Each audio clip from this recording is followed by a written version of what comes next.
나만 아니면 돼. 내가 원하는 피해자가 아니라고 해서 엠번방 다시 묻히네 이런 생각도 안 하고 우리가 광희의 가해자가 되는 건데. 네, 안녕하세요. 러널리즘 토크쇼 Z의 진행을 맡은 아나운서 박지원입니다. 오늘 오랜만에 또 토크쇼로 찾아뵙는데요. 특별한 분을 모셨습니다. 말하고 글 쓰고 싸움하는 걸로 먹고 사는 여자 이은희 변호사입니다. 네. 안녕하세요. 유기범입니다. 오늘은요, 우리나라 디지털 성범죄가 끊이지 않는 이유에 대해서 얘기를 나눠보려고 하는데요. 놀라웠던 사실이요. 이번에 텔레그램 엠번방의 가해자 중에 430명 가운데 134명이 10대로 밝혀졌습니다. 여러분은 이 10대의 디지털 성범죄 비율이 이렇게 높아지고 있는데 그걸 체감했었어요, 선임 학생? 근데 어찌 보면 이제 당연하기도 한 게 이제 성범죄라는 게 이제 지금 10대에서만 나타나는 게 아니고 계속해서 한국 사회에서 누적되면서 계속해서 오던 거잖아요. 근데 다만 디지털 성폭력 같은 경우에는 그 특정 기술에 접근성이 높은 세대인 10대 1020 세대가 결합을 한 것일 뿐이지 이게 특별히 10대, 20대에서 뭐 성범죄가 더 많다라고 이야기할 수는 없을 것 같아요. 상혁 학생이 말했던 기술의 발달이 무엇인가를 좀 들여다볼 필요가 있어요. 핸드폰을 가지고 뭐를 찍고 쉽게 편집하고 이걸 다시 누군가랑 공유함으로써 노는, 이거는 이 장르에 대한 접근의 문턱이 낮아야 가능한 거예요. 근데 만약에 똑같은 상황에서 범죄를 저지르는데 돈이 좀 있어, 난 40대야, 50대야, 그러면 그 범죄를 오프라인에서 저지르게 되죠. 기범 학생은요? 체감을 했었나요? 이번 엠번방 사건을 통해서 조금 더 인지를 하게 된 것 같아요. 그리고 좀 놀랐던 게 그 엠번방에 가담했던 그 가해자 중에 저랑 동갑인 분이 또 있더라고요. 그리고 심지어 제가 다니던 학교의 옆 학교 어머, 여서 정말요? 네, 완전 건너 아는 친구이더라고요. 사실 들어왔던 건 그런 성범죄 10대 피해자는 많이 들어봤어도 가해자는 전혀 생각을 못하고 있던 10대는 일단 제 친구들이잖아요. 그래서 제 친구들은 그런 짓을 안 할 거야 라는 그런 생각을 막연하게 하기도 했던 것 같아요. 내 주변에는 없을 거야, 뭐 내 친구들 중에는 아닐 네네. 거야 라는 생각이 많이 있기 때문에 변호사님 보시기에 왜 이렇게 10대의 비율이 높을까요? 10대의 비율은 왜 그렇게 높은 게 아니라 늘 그만큼의 비율의 범죄를 원래 있었나요? 차지했었던 거죠. 저는 이런 생각도 들어요. 청년 문제가 또 결합이 되어 있어요. 돈이 없잖아요. 상대적 박탈감은 많고 뭔가 이렇게 의시되고 싶고 뭔가 이 욕망과 현실의 괴리가 되게 많은 때가 10대, 20대예요. 그런데 온라인은 가상의 사회잖아요. 그렇죠. 거기서 막 푸는 거예요. 불림하고 풀고. 그러니까 어떻게 보면 그 범죄 저지르는 사람들 이렇게 잡아보면서 우리가 깨달은 게 있잖아요. 멀쩡한 놈이 하나도 없어요. 그냥 머리부터 발끝까지. 외모를 비하하는 게 아니라 뭔가 오프라인 세계로 들어가서 사람들과 정상적으로 교류를 하면서 뭔가 그 사람들과 관계를 돈독히 할 만한 자원이 없는데 그 자원에는 경제적인 것도 포함이 되어 있는 거예요. 그러니까 이런 상황에서 손에 핸드폰은 쥐어져 있고 이 핸드폰을 활용해서 어떤 짓을 할 수 있는지는 잘 알아. 그냥 이게 10대, 20대인 거예요. 그렇다면 10대들은 이 성범죄에 대해서 어떻게 인식을 하고 있을까 좀 궁금하더라고요. 사실 주변에서도 내가 알지 못하게 성범죄는 많이 일어나고 있는 것 같거든요. 혹시 뭐 지나고 보니까 이거 좀 아닌 것 같은데 했던 경험들 혹시 있나요? 제가 SNS에 익명으로 채팅할 수 있는 링크를 올렸어요. 근데 이제 누가 어떤 분이 자신의 몸이라고 나체 사진을 저한테 보낸 거예요. 정말 당황했었는데 그 익명의 채팅방은 왜 만든 거예요? 심심해서 이제 그냥 나눠볼까, 얘기를 대화를 나눠볼까. 나눠보고 싶어서. 네.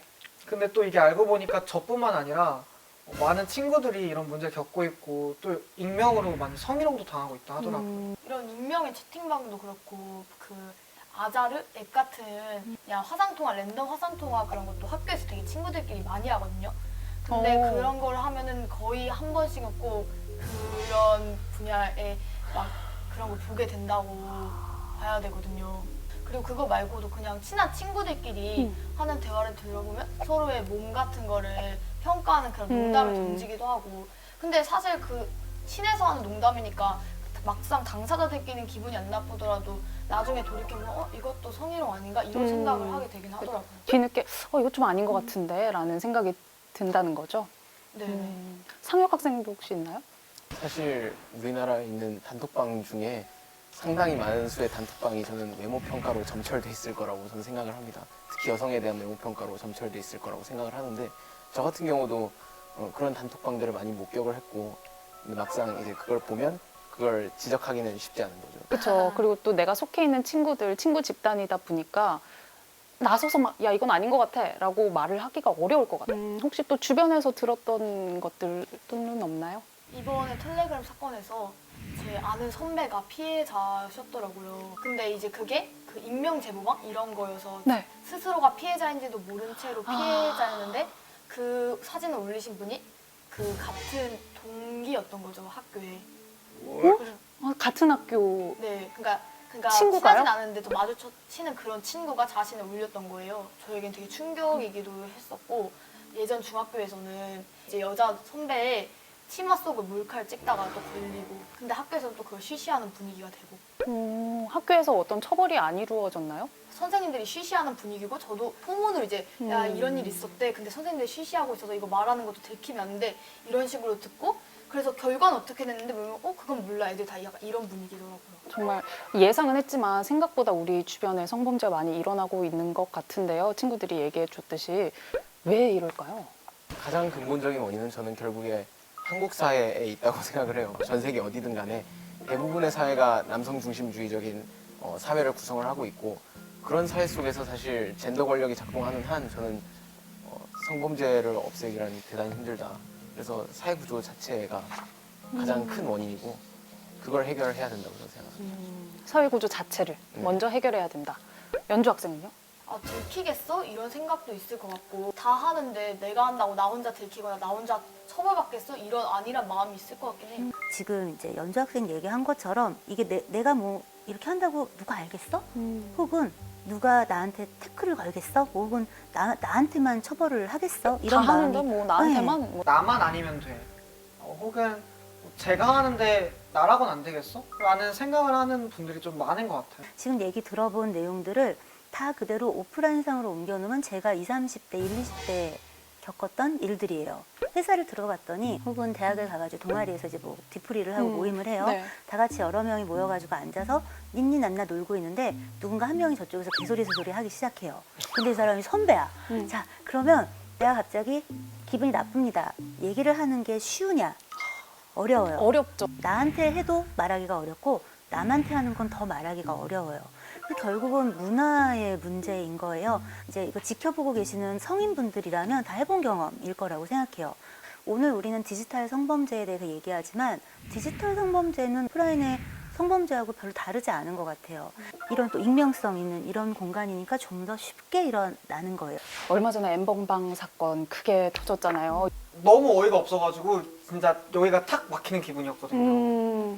할 말은 많은데 정말 뭐가 그쵸. 나오지 않더라고요. 그래서 이렇게 대규모로 많은 사람들이 그런 앱을 깔고 그렇게 성범죄를 하고 있었다는 게 되게 놀랐었고 그때만 해도 이제 페이스북에 관련 글들이 엄청 많이 올라오고 저뿐만 아니라 주변 사람들도 되게 많이 놀랐던 것 같아요. 사실 그렇게 놀랍진 않았어요. 왜냐하면 이런 류의 성범죄들이 사실 만연해 있다는 건 우리가 알고 있었지만 조금 쉬쉬하던 내용이었고 그래서 다른 분들이 하시는 것처럼 그렇게 놀라진 않았어요. 저를 놀라게 한 건 한국 사회였어요. 한국 사회요. 갑자기 왜 이래? 이런 느낌? 10년이 넘는 세월 동안 이런 거 허용해 왔잖아요. 더 심한 사이트, 더 심한 사건들이 있고 그 사건들을 보고 있고 그 사건들이 어떻게 해결되지 않고 지나갔는지를 다 알았단 말이에요. 그런데 갑자기 한국 사회가 부글부글 막 화를 내기 시작하는데 너무 놀라운 거예요. 놀라운 다음에는 약간의 그 배신감과 큰 안도감으로 귀결이 됐죠. 안도감은 뭐였냐면 이제라도 관심을 가질 건가 보지? 다행이다 였고요. 그래서 이제 드디어 문제가 해결되는 게 아니라 문제 해결의 시작점쯤에 와서 서 있는 단계라고 생각합니다. 이제 시작이다. 그렇죠.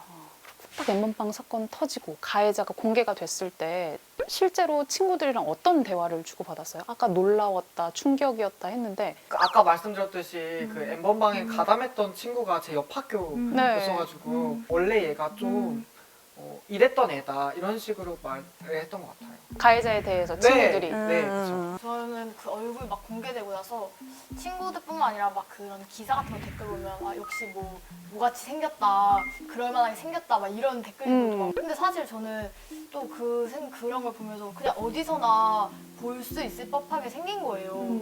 그런 거에 대해서 약간 좀 소름 끼치고 무서웠다고 해야 되나? 뭐 저도 다 주변에서 가해자 때리기에 집중을 했죠. 근데 가해자를 이렇게 때리기만 하면 되게 마음은 편할 것 같긴 한데 이렇게 하는 게 맞는 것인가? 결국에 더 중요한 문제는 따로 있지 않은가? 사회가 악마를 키웠다. 뭐 이렇게 얘기도 하고 모든 관심과 여론이 다 가해자에게 쏠리는 것 같은데 이런 거에 대해서 10대 학생들은 어떻게 생각해요? 저는 피해자에 대한 생각이 먼저 들긴 해요. 가해자에게 그런 사회적 악마 이런 타이틀이 붙으니까 거기에 이제 어이가 없는 거죠. 가해자가 뭔데 아까 말씀해 주셨던 것처럼 찌질이 궁상인데 왜 이런 타이틀을 달아주냐? 네 그런 거죠. 그 피해자가 왜 피해를 받는지 어떻게 노출됐는지를 생각을 해봐야 될 것 같다는 생각이 좀 들었습니다. 근데 또 이렇게 생각할 수도 있지 않을까요? 가해자에게 집중이 되다 보니까 국민청원도 막 올라오고 처벌을 더 강화할 수 있고 그게 예방으로도 갈 수 있지 않을까요? 문제는 우리가 그 사건은 잘 처리됐느냐와 그 사건도 처리됐느냐로 그 사건의 유의미성은 달라져요. 그 사건도 잘 처리됐어는 그 이후에 비슷한 사건들은 잘 처리가 되는 영향력을 미친 거예요. 지금 잘 생각해보면 아직까지 우리 사회의 성범죄들 대부분이 그 사건은 잘 처리됐어. 인 사건들이 대부분 많아요. 피해자에는 되게 다양한 종류의 사람들이 있어요. 지금 우리가 그 피해자들 보호할 수 있는 사회인가? 아니에요. 내가 원하는 피해자가 아니라고 해서 너는 피해자 아니야. 넌 돈 받았고, 넌 돈 받고 네 영상을 넘겼으니까 넌 피해자 아니야. 뭐 너는 보호해야 될 사람, 너는 보호하지 말아야 될 사람. 이 구분을 하기 바빠서 실제 이런 어떤 상황들에 대해 우리가 어떤 시선으로 이 가해를 하고 착취를 하는 것들을 비판하고 의율할 것인가에 대한 담론은 단 반발자국도 아직 나아가지 않았어요. 무조건적으로 가해자에게 네. 막 스포트라이트를 해서 네. 어떤 프레임을 씌우고 그게 중요한 게 그건 아니다. 소비하는 거죠. 정확히 얘기하면 이 기존의 어떤 문제들이 해결되지는 않아요. 어쨌든 이런 게 있어라는 걸 알린 효과까지 있는 네. 거예요. 우리는 그거를 인정해야 됩니다.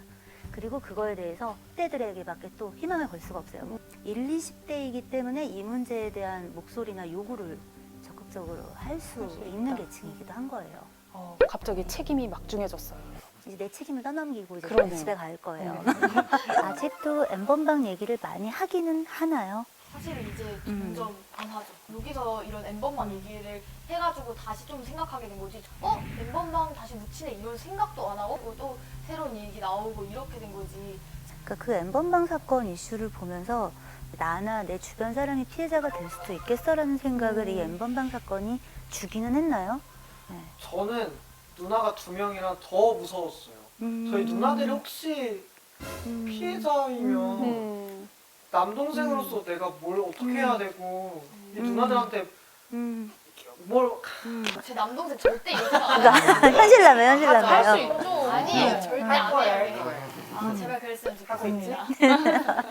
또 연주 학생님 아까 아는 언니 중에 피해자가 있다고 했었잖아요. 주변에서 막 피해자가 발생하니까 혹시 나도 모르게 그런데 내가 올라가 있진 않을까 이런 걱정이 들긴 하더라고요. 근데 사실 솔직하게 말하면 그런 걱정도 되게 잠시였고 시간 지나면서 에이 설마 내가 피해자겠어 이런 생각으로 바뀌면서 다시 세상에 있는 어느 한 사건 이렇게 바라봐지게 되는 것 같아요. 엠번방류 사건들이 가지고 있는 맹점이 사실은 저는 그 부분에 있는 것 같아요. 그 시간이 좀 지나고 나면 일단 내 사건이기보단 남의 사건으로서 좀 이렇게 와닿을 확률이 높은 거예요. 그 맥락에서 성인지 감수성에 대한 교육이 잘 안 이루어져서도 이런 일이 많이 벌어지는 걸까요? 이 성인지 감수성이라는 거 사실 화제가 된 게 불과 얼마 안 대법원이 됐어요. 그 표현을 쓰면서 그쵸? 2018년에 성폭력 사건을 심리할 때는 피해자가 처할 수 있는 불평등 상황 같은 다양한 사정을 살펴야 한다는 성인지 감수성 원칙이 이 성인지 감수성이라는 말 많이 들어봤어요? 저 뜻을 몰라요. 근데 저도 뜻은 몰라가지고 뜻. 그냥 쉽게 법률 용어. 얘기하면 피해자가 처한 특수한 사정들에 대해서 감안하고 그 입장에 대해서 충분히 배려하면서 바라봐야 된다라는 지극히 보편적인 인문학적 감성인 거거든요. 그래서 이거를 서양 애들한테 얘기를 하면 성인지 감수성 깨웃하면서 인권 감수성 같은 거냐고 물어보는 거죠. 그래서 너무나 인권 감수성을 얘기하는 것만으로는 알아먹지를 못하니 성인지 감수성이야 이것들아 이렇게 쓴 거예요. 제가 너무 유튜브라 막말을. 아니요, 편하게 하세요. 네. 여기서 편하게 하시면 돼요. 근데 이렇게 많이 사람들이 알고 있는 단어인데 실은 물어보니까 뜻이 뭔지 몰라요라고 얘기를 하고 있잖아요. 이게 학교의 현실인 거예요. 이게 우리 사회의 현 주소고. 그러면 평소에 뭐 성에 대한 인식 이런 게 부족했구나라는 걸 느꼈던 적이 있나요? 아, 많죠.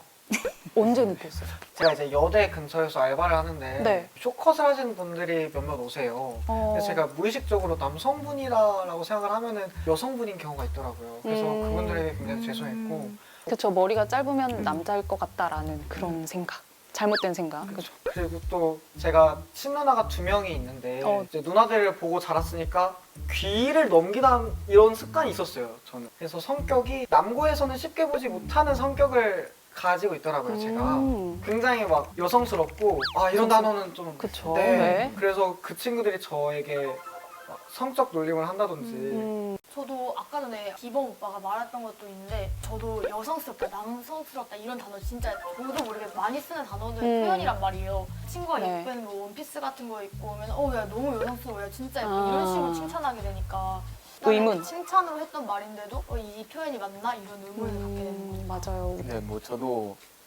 한국 사회에서 남성으로 살면 사실 모두가 광의의 가해자가 되는 건데 저도 뭐 여성 비하가 담긴 뭐 욕설을 쓴다던가 아니면 소위 말해 피시하지 못한 표현들 이런 거 일상 속에서 자주 썼고 그다음에 지금도 습관적으로 나오기도 하고 제가 로스쿨 다닐 때도 그 옆자리에 있는 나이 어린 여학생한테 앞자리에 있는 교수님 술잔 비었으니까 따라주라고 자꾸 하는 남학생이 있는 거예요. 근데 이제 그때 제가 그만 좀 해요 제발 이렇게 해가지고 네. 그 자리에서 저보다 나이가 많은 남학생 하나가 저에게 넌 가서 보톡스나 맞고 와 이런 개소리를 했는데 그때 수험기간 진입이어가지고 에라 너무 신경 써서 공부에 방해받지 말자 때문에 침묵을 했던 경험이 있어요. 저조차도 그게 얼마 안 됐어요. 10년 이내 이제 상황들이란 말이에요. 그래서 이게 그냥 생활 속에서 굉장히 쉽게 우리가 접근하게 되고 뭔가를 발견하게 되는 성인지 감수성 부족 사례들이 아닌가 그런 생각이 들어요. 이런 사건들은 계속 쏟아질 텐데 교육은 잘 이루어지고 있는가 우리 10대들에게. 물어봐요. 혹시 학교에서 성교육 같은 게 잘 이루어지고 있나요? 사실 좀 약간 좀 소름이었던 게 오늘 온라인 수업 했던 게 딱 디지털 성범죄 교육인 거예요. 그래가지고 오늘 그 교육을 받고 왔어요. 네, 수업을. 온라인 수업 영상 보고 출석 체크해라 이게 네. 이제 저희 성교육이었는데 사실 저도 그렇긴 했지만 거의 대부분 학생이 영상을 다 보지 않고 그냥 출석만 체크하고 이러는 게 현실인 것 같긴 하거든요. 그 성교육, 성폭력 예방 교육 뭐 이런 거 받으면서 좋았어서든 나빴어서든 사실 나 이거 기억에 남아 이런 게 혹시 있나요? 궁금해요. 혹시 기억에 남는 거. 그냥 없으면 없다고 해도 돼요. 하지 마세요. 맞아요. 트로트 부르는 줄 알았어요. 시가 안 돼요 뭐 이런 거. 싫어요 안 돼요 도와주세요 거의 전부죠 거의 한 90% 이상이 그렇게 답할 것 같아요. 그럼 그것도 모르겠네요. 교육부에서 만든 성교육 표준안? 그건 사고를 한번 크게 쳐가지고 표준안이 2015년인가 성교육 표준안이라고 해서 교육부에서 낸 게 있는데 그 내용이 가관이에요. 여자는 무드에 약하고 남자는 무드에 약하다. 뭐 이런 사실 정말 자기들 딴에는 개그라고 생각한 거지. 이제 그게 유머. 사석에서도 못할 말을 그게 2015년에 6억 원을 들여서 만든 거예요. 6억 원이요? 6억 원을 들였는데 그냥 어른들끼리 대화하고 어른들끼리 자기네 상태 파악하고 자기들이 하고 싶은 눈높이 교육을 했는데 아이들의 현재 상태 수준을 전혀 고려하지 않은 거잖아요. 엄밀히 얘기하면 정작 기억도 못하고. 정작 기억도 못. 교육받은 내용 아무것도 기억나는 게 없잖아요. 또 생각난 게 갑자기 성교육을 조금만 보건 선생님이 세게 얘기해도 막 페미다 막 이렇게 얘기한다는 이제 성교육을 받는 부분에서 보건 선생님이 여성만 피해자다 그러니까 이런 식으로 뉘앙스만 취해도 주변 남자애들이 또 시작이네 그러니까 이런 식으로 막 그 선생님을 굉장히 막 페미니스트로 몰고 그러니까 이런 게 많더라고요. 선생님들에게도 같은 무장 문화인 교육이 필요해요. 나 페미니스트야. 그 다음 질문 이런 거 있잖아요. 페미니스트로 본다는 게 사실 페미니스트가 나쁜 게 아닌데 맞아요. 그걸 그러니까요. 몰면 좀 전 이렇게 얘기하고 싶어요. 우리 사회에 아직 피해를 입고 있지는 않은 수많은 남녀노소들에게 내가 하고 싶은 얘기는 우리가 가해자 취급을 좀 당하면 어때? 이 교육의 짧은 순간에나마 가해자 취급을 당해서 내가 불편해짐으로써 내가 가해를 할 확률을 줄일 수 있다면, 우리가 가해를 할 확률을 줄일 수 있다면 좀 취급 당할 수도 있는 거지. 그것도 불편해? 당한 사람은 어떻겠어? 뭐 누가 수갑을 차래, 감옥에 들어가 체험을 하래. 이것도 아닌데 불편하대. 그래서 우리 사회는 지금 현재 엉망진창이에요. 저는 그렇게 생각합니다. 좀 불편한 교육을 받아야 한다. 생각하지 못했던 편한 그런 교육이에요. 교육이 아니에요. 편한 게 무슨 교육이야. 마음이 편한데 마음에 갈등을 주지 않는 가치관 교육이라니. 학교에서는 교육이 조금 아직 많이 부족한 것 같아요. 그리고 성범죄나 아니면 성인지 감수성에 대해서 학생들이 아직 궁금한 거, 어디서 해소할 수 없는 궁금증이 좀 많을 것 같아요. 그렇죠? 네, 많습니다. 궁금한 거 좀 많죠? 오늘 변호사님 오셨으니까 다 좀 물어보세요. 평소에 어떤 게 좀 궁금했어요?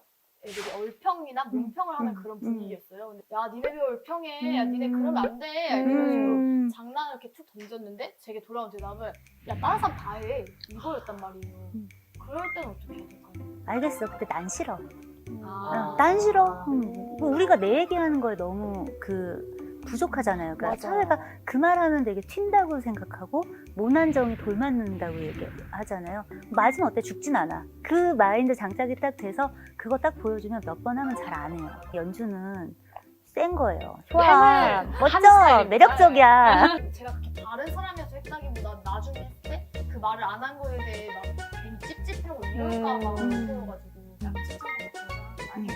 겸손까지. 또 궁금한 거 있었어요? 친한 이성끼리 난 동성끼리도 서로 몸을 평가하는 막 폄하하는 그런 농담을 많이 던지잖아요. 그런 거로는 뭐 따로 교육을 받지 않는단 말이에요. 그런 거는 법적으로 어떤 제재가 있나요? 모욕죄라는 그 처벌이나 혹은 명예훼손의 죄로 처벌할 수 있을 수준일 것일 때는 의율이 되겠지만 사실 그 수위가 되게 높아요. 그리고 지금 교육이 안 되고 있다라고 연주 학생이 얘기했잖아요. 학교가 꼭 좀 들었으면 좋겠어요. 교육이 돼야 되는 장르인 거예요. 그 학교들에게 저를 부르라고 말하고 싶네요. 이제 강의까지 탐내십니다. 실제로 대화하는 게 아니라 카톡방이나 페메방 같은 온라인 장에서는 페메? 아, 페이스북 메신저? 아, 페메를 안 한다고 네, 아, 공지했어요. 팬은 알죠. 네. 전혀 몰랐죠. 아, 연정씨 왜 그러세요? 얼마 차이 안 나요.